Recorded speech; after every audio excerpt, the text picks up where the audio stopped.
Also es war lustig. In dieser Woche, wo wir uns entschieden haben, dieses Atelier hier zu brauchen, zum Aufnehmen vom neuen Album. 2 Tage später haben wir das Telefon bekommen und da hat einer angerufen und gesagt, sie haben ein Haus, das sie uns gerne zur Verfügung stellen würden, als Zwischennutzung, dass wir dort machen können, was wir wollen. Wir können dort ein Album aufnehmen. Wir können alles rausreißen, was wir wollen, ausser die tragenden Mauern und so.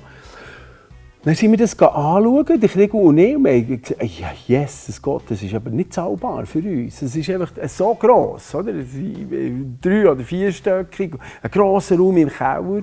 Und schon nur das Heizen allein wäre ja Wahnsinn. Und so. Und wir haben das Gefühl, nein, das schaffen wir nicht. Oder? Dann haben die einfach gesagt, nein, wir zahlen einfach Strom und Wasser.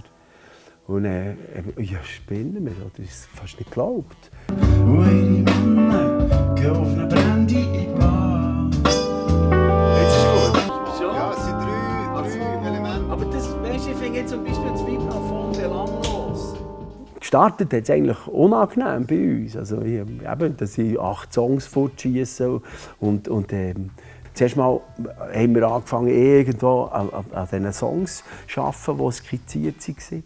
Und es ist so in einem eigenartigen Prozess, wie ich es noch nie erlebt habe. Einfach irgendetwas zwischen erfinden, umsetzen, Texte vornehmen, Zeugs ausprobieren, mit der Skizze in Verbindung bringen, aufnehmen, schon wieder kehren, schon wieder anfangen schneiden, alles durcheinander. Eigentlich, der Prozess war fast immer gleichzeitig. Das hat mir wahnsinnig gefallen. Und das Leben nimmt sich gewöhnlich Lauf und ich laufe mit. Fuß vor Fuß, Schritt.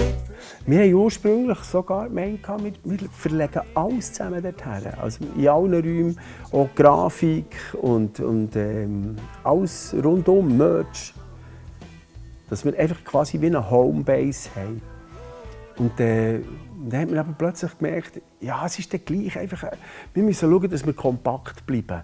Die Verlockung ist am Anfang gross, dass alle zusammen so wie quasi ihr Büro haben und sich dort zurückziehen können, Sachen ausprobieren. Und man hat plötzlich unter diesen Umständen ändern müssen schauen, dass wir etwas Kompaktes herbekommen, dass wir eher zusammenrücken, als dass wir uns verteilen. Und das ist einfach für mich persönlich, und ich glaube für alle innerhalb der Band, ein wichtiger Teil, dass man das Leben miteinander findet, oder? Im Studio. Dass man ja, auch Zeit hat, am Tisch hocken und dass man kocht. Und da haben wir zum Beispiel auch, am Anfang haben wir in den oberen Stöcken, dort wo die Küche ist, haben wir einen Essraum gehabt. Ich dachte, ja, da stellen wir den grossen Tisch her, dort sind wir nachher am Essen und dann können wir wieder ab ins Studio. Je nachdem kann man ja auch in Etappen essen, je nachdem wie viele Leute da sind. Wir haben alles Mögliche gedacht und am Schluss war der Tisch einfach im Studio drin. Wir haben zwar oben gekocht, ist mit dem Food runtergegangen. Und hat alles so kompakt wie möglich behalten. Manchmal war der Tisch riesengroß und manchmal ein bisschen kleiner, aber das ist halt etwas Zentrales bei Ochsners. Das ist, ich weiss nicht, das kann man sich eigentlich gar nicht anders vorstellen.